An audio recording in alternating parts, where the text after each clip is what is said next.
If you're a facilities manager at a university, you know students rely on the cafeteria for breakfast, lunch, dinner, and the occasional late-night snack. So when a dishwasher breaks down and dirty plates pile up, the mess hall can turn messy in the blink of an eye. Enter Grainger.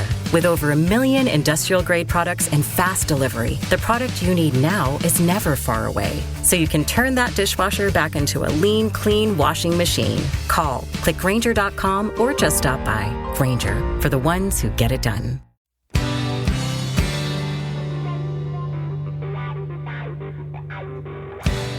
You're in a good place now. You are listening to Perspectives with Ashley Burgess. Welcome back live to Live Your True Life Perspectives, and I'm your host, Ashley Burgess. On today's show, I want to begin to identify relationship wedges, what they are, and how they show up. And the use of these wedges are very interesting because I find that many times, even the people that create the wedge and throw it out there don't actually always know why they're doing it. Sometimes it's subconscious. It's part of their programming, and a lot of times it's part of their programming to keep a distance from a loved one, a friend, or in a relationship. And this wedge that this person can create, and think about when you're thinking about wedges in a relationship wedge is anything that has the potential to drive you and someone you care about apart. And these wedges are very interesting, and a wedge in a relationship can be many different things. So it's not just one thing. It can be many different things that can create a wedge. And some of the most interesting things you wouldn't think of that can create a wedge do create a wedge and can be used so for that exact purpose, so that the person is able to create some sort of emotional distance and find fault in that other person as well. So in today's show, we're going to be talking about that, as well as how some of those wedges can actually be forever ammunition. And so a wedge could actually be something that actually is living, or an actual object, or a situation, or something to do with that. It can also be a situation that took place, a past situation. Whether that situation is completely true or fabricated even can be a wedge too. So some of the things that we don't even realize can be a wedge. Something can wedge a relationship and create that wedge, even something that might not be completely true, or something that maybe didn't even take place in the first place, but it took place in someone's head, and so it's believable, and so that person acts from that as well. So we're going to be talking about that in today's show as well, exploring that information, exploring those concepts, because those concepts are kind of things that, well, we don't always explore, and we might not even be aware that it exists, and being able to understand and diagnose to a degree as far as, okay, here, I see this. Okay, this looks to be like an emotional wedge that's being created. Now, why is that? It's because this person subconsciously or consciously wants to stay away emotionally and wants to create the division so that there's a constant problem, so that there's an easier chance of moving on or an easier chance of getting out of the relationship. And that can be based on many different things, because a person could be feeling smothered. Those types of things, want to get out of the relationship. But there's a lot of different reasons why. So let's start with the first one that I'd like to talk about. And that is the concept of how a person or an animal can actually be the wedge in a relationship. The person or an animal. And let's talk about that. So, for example, maybe someone's in a relationship and the person in the relationship, doesn't particularly like that the other person had a child in a previous marriage, and that child is used as the wedge. And let me give an example. Well, here you are hanging out with your kid again. It's always about your kid. It's everything we have to do is around this kid. Oh, here we go. We're going to take the kid out again. It's that constant, okay, they're using that person, which happens to be a child, as the wedge, creating the pain part based on the problematic situation that this child brings to the table. Now, a lot of times that comes from jealousy. from one person being jealous of a child in a relationship. And when it happens, a lot of times it can be a little overwhelming because you're not expecting an adult to be jealous of a child. And so that can be kind of a little off-putting as far as not recognizing that that's happening. But that child can be literally that wrench.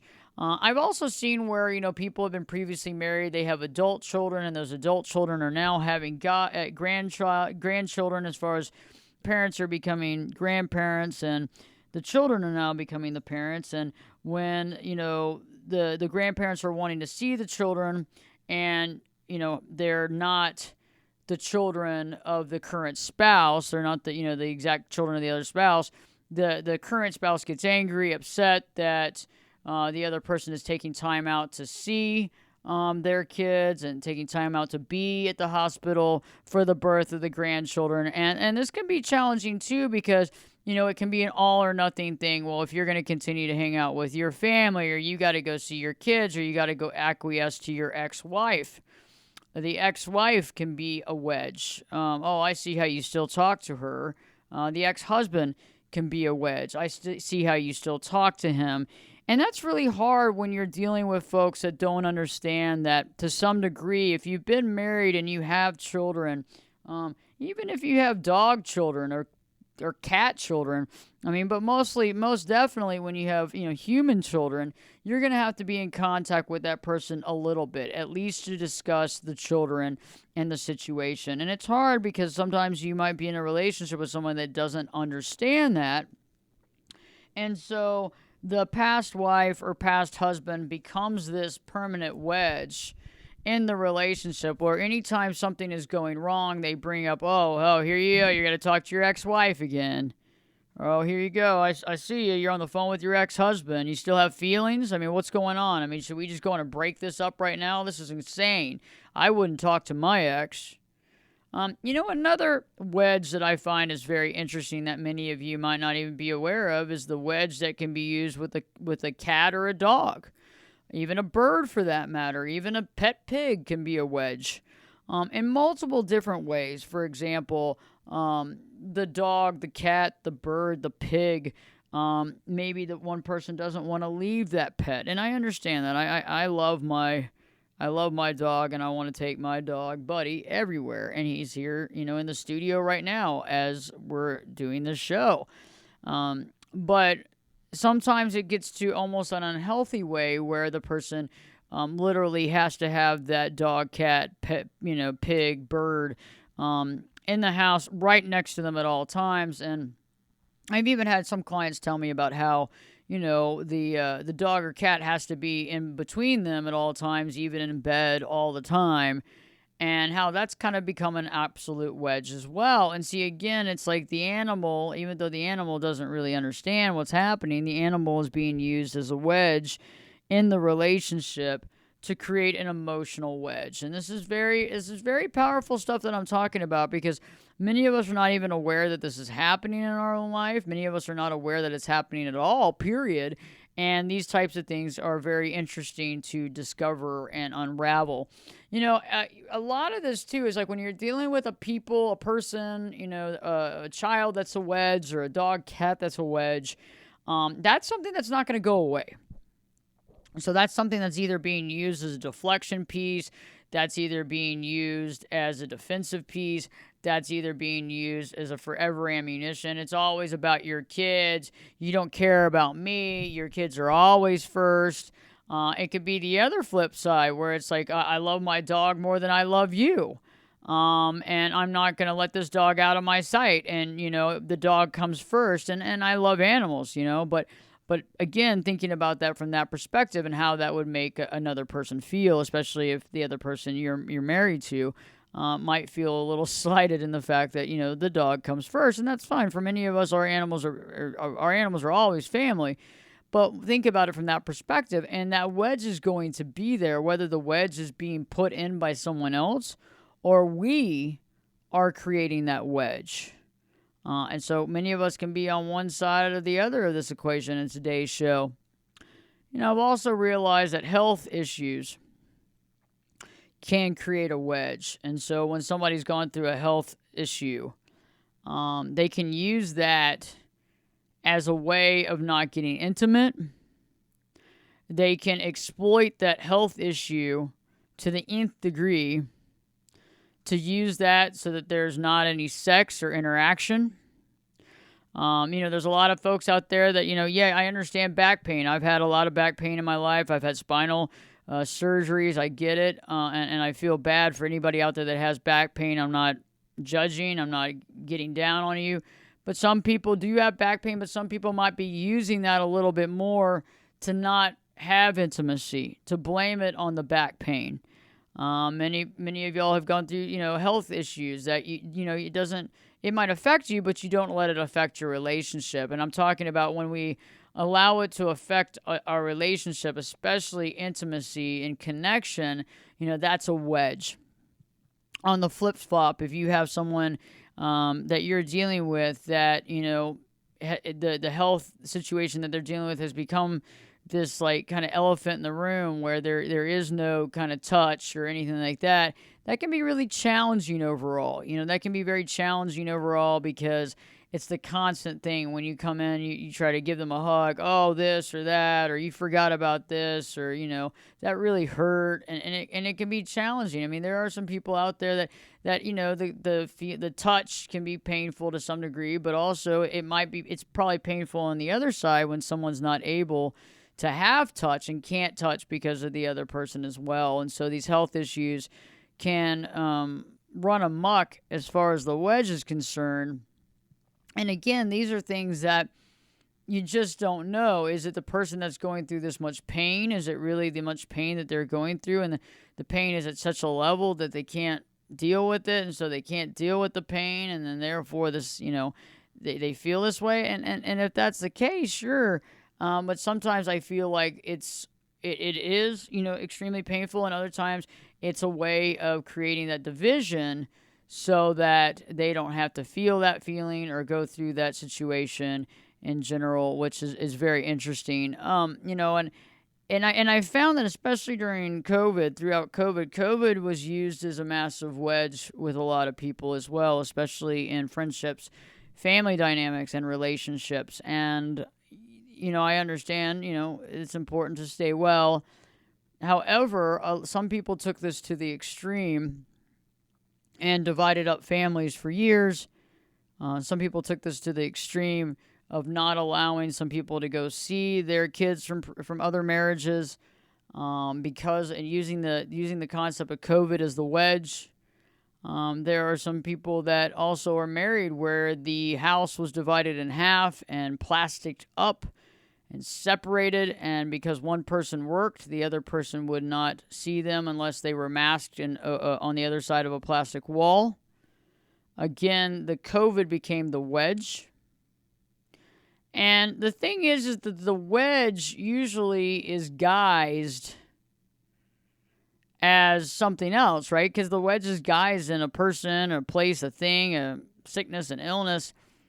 And usually there's so much stress or anxiety or feelings or emotions wrapped up in it, it's really hard to point out what's going on. And if you're having the wedge given to you, so if you're on the receiving end of this wedge, that can be overwhelming too, because when you're trying to point it out, you might be fighting back instead of being able to just show the truth of what's really going on and being able to express your feelings, which can be very painful and then can continue the argument even more so than necessary. Like when we keep pushing that envelope, we're allowing the argument to continue, which is allowing this behavior to continue as well. So stay tuned. I'll be talking more about different types of wedges, how to deal with it and how to understand it, and how to know if you're going through this, because this is something that you need to know. Stay tuned.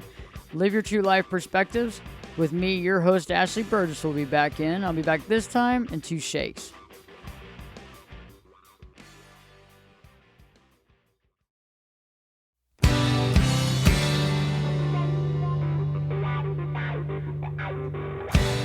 Turn it up and jump in the deep end on Perspectives.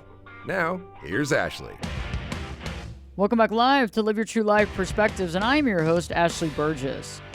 On today's show, I'm exploring the concept of the emotional mental wedge that many people are creating in relationships to be able to manipulate and control the situation.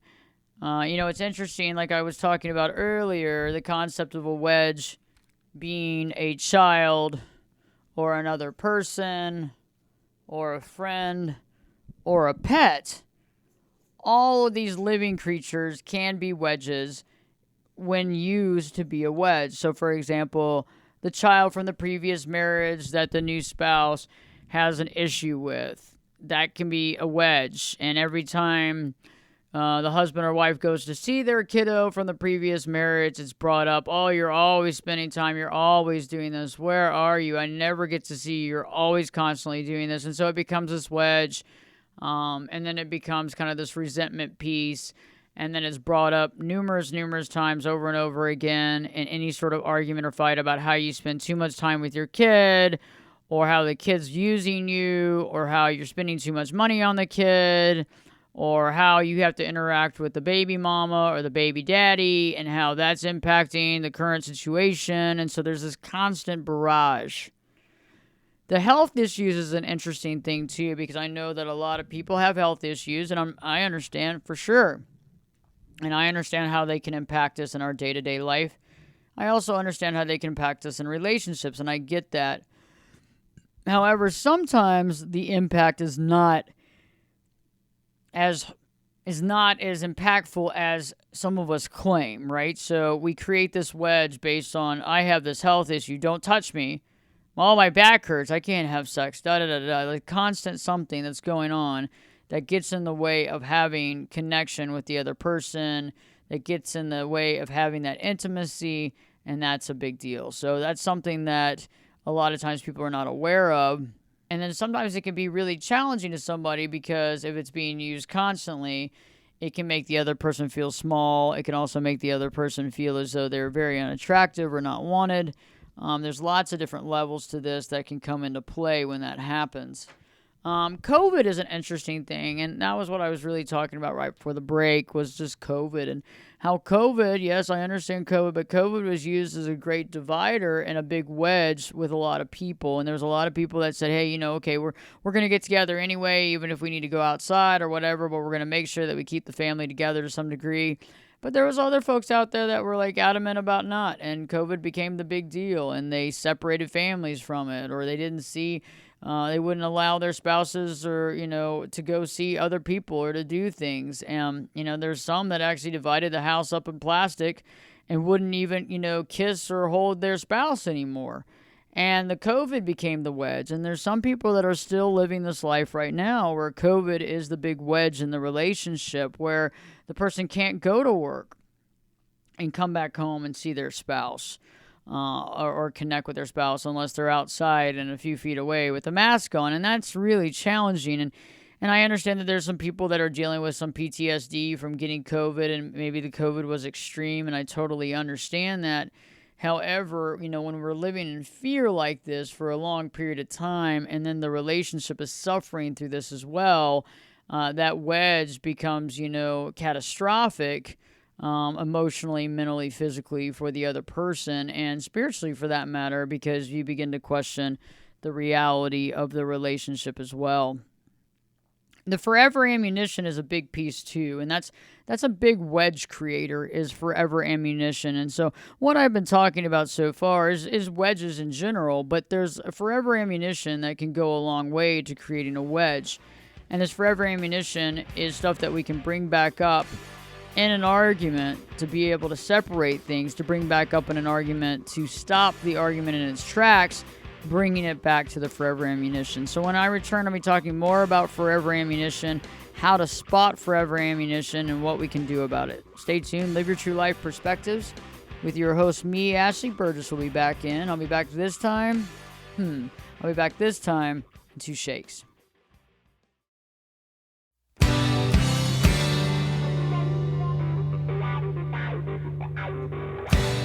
This is Jake Busey, and you're listening to Perspectives with Ashley Burgess. Welcome back live to Live Your True Life Perspectives, and I'm your host, Ashley Burgess. On today's show, I'm talking about the wedge that people put in the way of the relationship, that gets in the middle of the relationship, that causes problems, that causes chaos, that allows for this emotional distance. And a lot of times it's happening, and sometimes people that are doing it don't even know they're doing it. Sometimes I think to some degree they might know they're doing it, and definitely subconsciously we all know we're doing it. So, it gets to that point. But, self-awareness is self-awareness, and sometimes we might even, some people that are self-aware might not be aware of what's happening. Right before the break, I was talking about how, COVID and how a lot of that was used to separate family dynamics as well. And that was the wedge that was put in there between family and friends and even spouses in the same household. And now I want to really talk about the forever ammunition concept, because the wedge can also come in the form of forever ammunition. And I've talked about that. I'm actually the one that's coined that phrase. Years ago. I kind of came up with that. I should copyright it, I guess, but I haven't yet. But the forever ammunition concept is when somebody uses stuff against you from the past and brings it up over and over and over again. And the stuff keeps coming up, keeps coming up, keeps coming up. And it always comes up, seems to always come up, anytime that you bring up something that the other person's done. So let's say that the other person's done something that is not cool, not nice, not good, and you bring it up. You go, hey, you're not bringing it up in a mean way. It's, hey, really didn't like the way that you acted or the way you treated me or da-da-da-da-da, or whatever. And the other person goes on and they starts arguing, and the next thing you know, well, what about that guy you talked to on the beach? What about that guy? What about that conversation you had for all that time? What about that, the flip the script? What about that woman you talked to? What was all that about? And they bring it up in the middle of this entire situation. And it's very interesting how this happens, because it's used to get you off target. It's used to change the subject. It's used to be able to manipulate the situation into something that took place a while back. And I find it very interesting, because those same things can be used year after year, argument after argument, and it seems to work for many of us because we fall trapped to it, right? We fall trapped in the fact that we argue back. Oh my God, that was 15 years ago. Oh my God, you're still bringing that up. It was it was just an innocent conversation, and you're going to bring this up from 15 years ago. And we're going to, oh, what do you mean 15 years ago? You're probably doing it yesterday. I just don't know. It's probably behind my back. That's just the kind of person you are. That's what you are. You're just a flirt. You're just like, you're a sneak. You see what I'm saying? And then it grows, and then all of a sudden we get defensive, right? We get defensive. We get angry. The argument accelerates. And then what? We have no solution. The concept and the thing that you brought up that you wanted to talk about in the relationship, it's so far away from that now. It's so far away, you can't even bring it back. Now we have an argument, full-on argument, no solution, no closure, no middle ground. And all we have is a concept of what happened 15 years ago. And that's challenging. I know that some folks have talked to me and emailed me about this ammunition. They said, oh my God, when you said that on a couple of YouTube videos years ago, it just hit me like a ton of bricks. And some people wrote to me and said, their forever ammunition was so far back that it even happened before they got in a relationship with this person. So let me explain. I had one person write me a letter and say that they were dating somebody before the relationship they got in, and then once they got in this relationship, they were talking about the person was asking them questions about their previous relationship. And they had said that they had talked to somebody on the phone during the relationship. They had met somebody on the phone, but they never, hooked up or anything, but they had talked to somebody on the phone. And they had felt bad about it. And then this person that they get in a relationship with ends up using it against them. Well, you basically cheated on your previous ex and started using that as forever ammunition in the current relationship. And you see what I'm saying? It's like you disclose things about your life in this forever ammunition concept is how it's used, right? So they ask you questions, you disclose, because now you're in this relationship with this person and you feel confident that it's good, then you disclose your situations to them, and then they use it against you as forever ammunition to find fault in you and to find a reason to paint you black. Many of you are also in relationships right now where you're dealing with what I call the narrative. So we have the narrative that can be really challenging to overcome. And so you might be dealing with a situation right now in a relationship where the narrative has become bigger than life. It's all about the narrative. The narrative is what that person is claiming that you did, what that person is claiming that you did. And that is challenging. And sometimes that claim can be far from reality. Now, sometimes that claim can have glimpses of reality in it, right?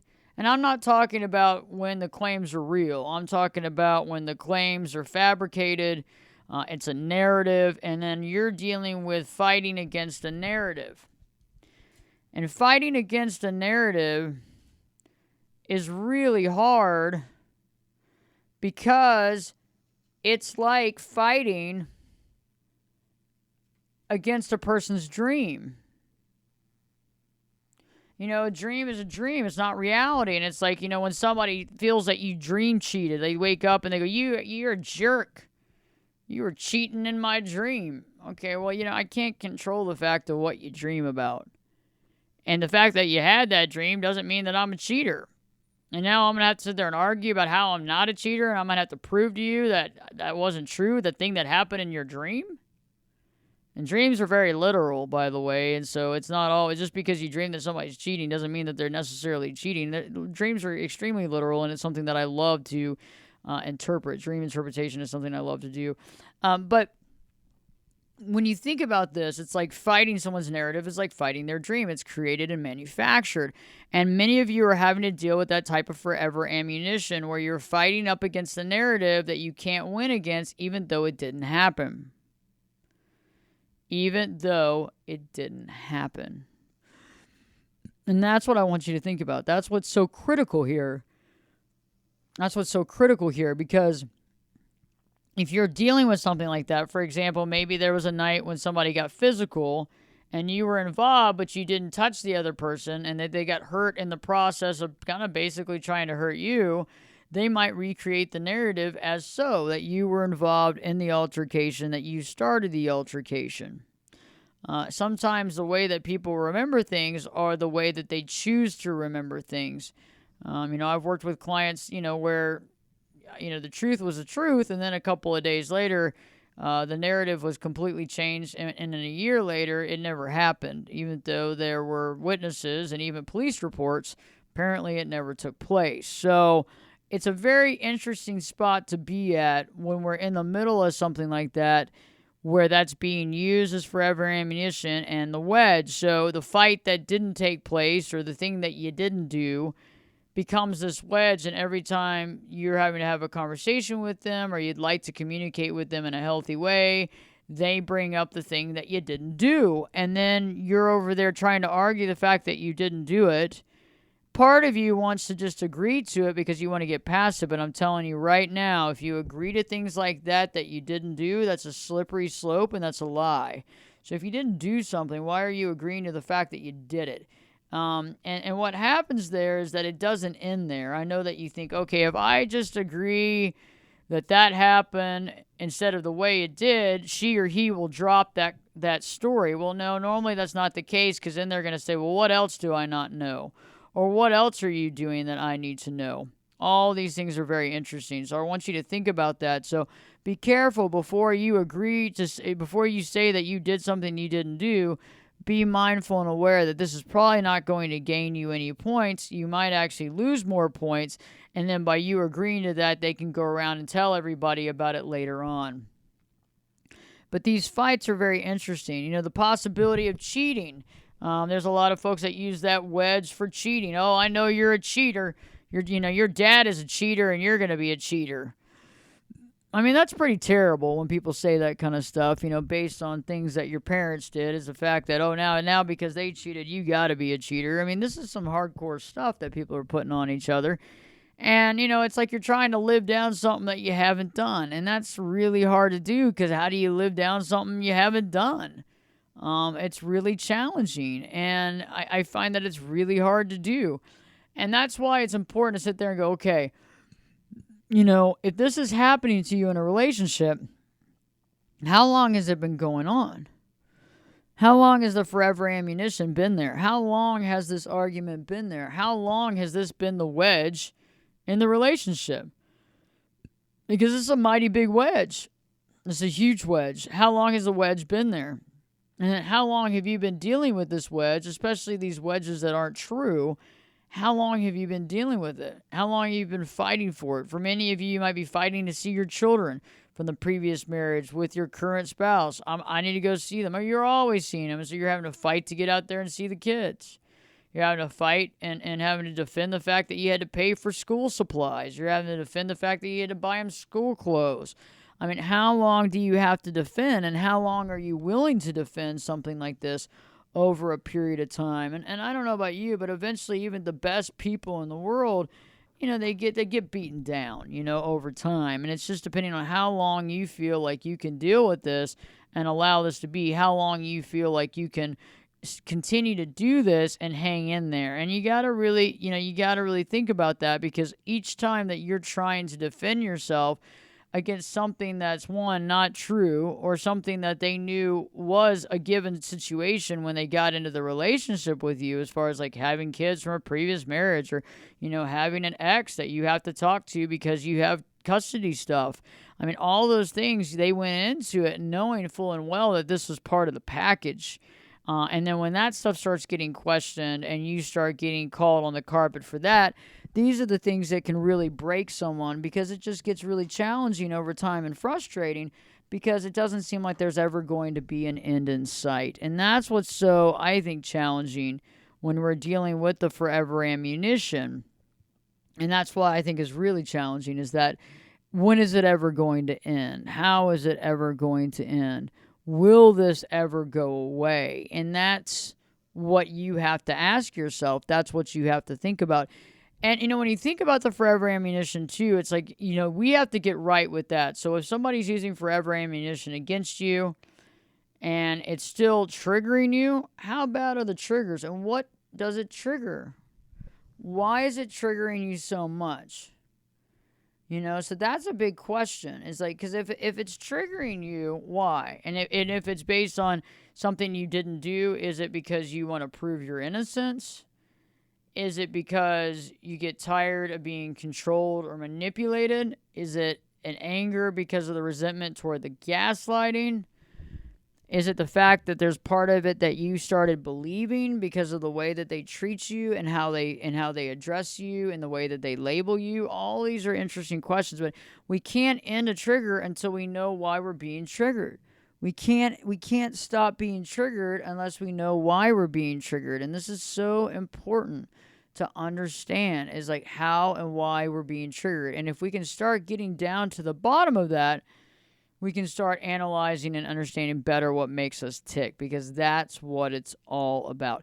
And one thing that I've realized is that when somebody is driving a wedge in there, when you try to call it out, it can be challenging. And it's hard to call it out because, remember, if somebody doesn't realize that they're actually doing it, they're going to defend it. If they don't really actually know that they're doing it or want to see that they're doing it, they're going to want to defend it at all costs. And that defense is really challenging, right? So the defense of it is what is really challenging. And that's what I want you to really kind of think about too, is that, are we finding ourselves, in this constant defense mode where we can't stop defending ourselves? And that's a part of it. That can be part of it, where we're trying to defend ourselves. We're trying to, go through that, and that's beating us down. That's beating us down mentally, emotionally. It's beating our morale down as well. And those are things that we have to think about too, is the ultimate impact that we're going to have from this exposure over a period of time. And that's something that we have to address and understand, quite honestly, how we're dealing with it and the impact that it has on us. And these are important things to think about. I feel that with the forever ammunition, if you're dealing with that, you can honestly understand if you're in the process of dealing with this forever ammunition right now, this is something that we need to look at.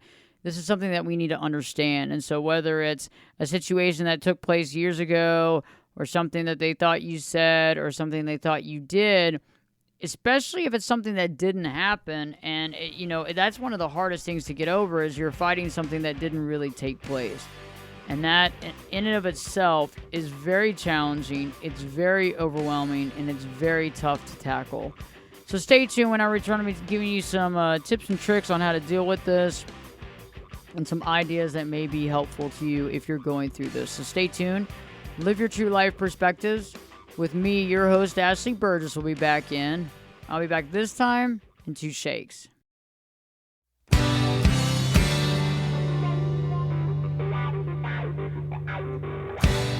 Get in here. You're listening to Perspectives with Ashley Burgess.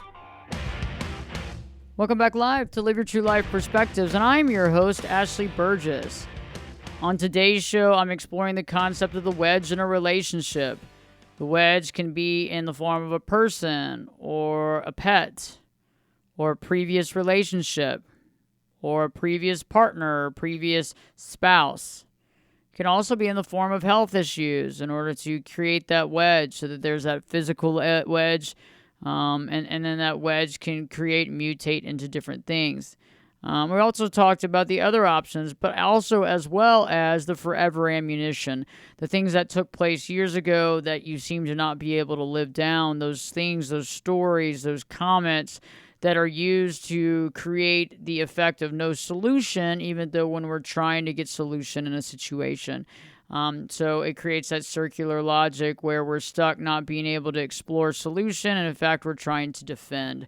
And so, if you're listening to the show and you're dealing with this, if you have a relationship and there's a wedge in between it, who's put the wedge in? Where did the wedge come from? How did it start? Where are we at? And, can we have that conversation? Can we begin to explore that with the person in the relationship? And it takes time. It's not like a one-time conversation where we talk about it. It's over time. It's like, you bring it up slowly, you bring up different facets. If it's a past story, many of you are not going to be able to live this down. And it's unfortunate because this has been made by this person, I think, consciously or subconsciously, to always create emotional distance from you so that they don't have to get connected. And they use this to also paint you black. And they also use this to bring you down to size. And so all these things are very interesting. And if you're dealing with something like that and you want to talk to me, you can definitely reach out at any time. You can go to my website at Ashley Burgess, AshleyBerges.com. There's a contact page. You can send me an email, and I'd love to address some of your questions via email if you're going through this, because it's very challenging to understand. And eventually, at some point in time, we have to figure out how much longer do we have to defend ourselves. Are we tired of defending ourselves? Where is there other places that we can use our energy?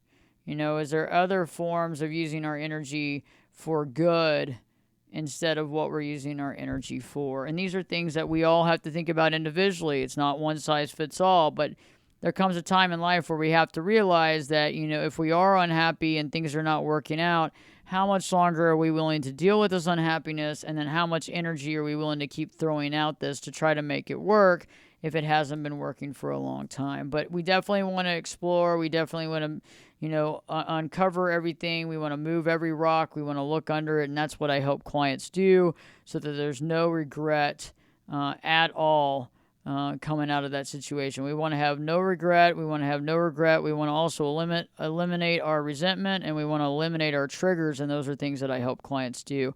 If you haven't already, check out my YouTube channel. Go on and subscribe. Go to YouTube and search up Ashley Burgess, AshleyBerges. Just search up my name and then check it out. You can subscribe right there. It'll let you know when we get new videos up, and it's not all the time, so you're going to get an indicator maybe once a week, so it's not going to irritate you, maybe twice a week. But you'll be able to be abreast of what's going on and new video content up every single week. And we also have a members app. We also have a membership site part on the YouTube as well. You can also become an exclusive member of our website, ashleyburgess.com. On that front page, you can click on that top banner and you have access to not only, exclusive videos, but you also have, access to me, exclusive coaching group sessions that take place every month. So check that out if you can. And in the meantime, if you're going through this, remember, it's like the wedge, the narrative, the forever ammunition, the triggers, the defense, the fighting against the narrative. All these things are very challenging. And if you're there in a situation right now, we really need to analyze how we're going to get through it, how we're going to move on, and how we're going to take care of ourselves in this type of landscape. And it comes down to being able to look at ourselves and realize that our purpose is to find ourselves. Our purpose is to understand ourselves. And our purpose is to be better than we were yesterday. And all these things are extremely important. But the purpose is about understanding ourselves and eventually having that unconditional love for ourselves. And once we get to that unconditional love state, we wouldn't accept this type of behavior in our life. So that's another thing that I work with clients to do. It takes a little time, but it is so incredibly worth it because that's the reason why you're here. Well, thanks for tuning in. I appreciate you. Check out the podcast. You go to Spreaker, Apple, Stitcher, Spotify. Live Your True Life Perspectives with your host, me, Ashley Burgess, will be back in. You know it. I'll be back next week. If you have some show ideas, go to that contact page and send me an email on ashleyburgess.com. Live Your True Life Perspectives will be back this time in 3 shakes.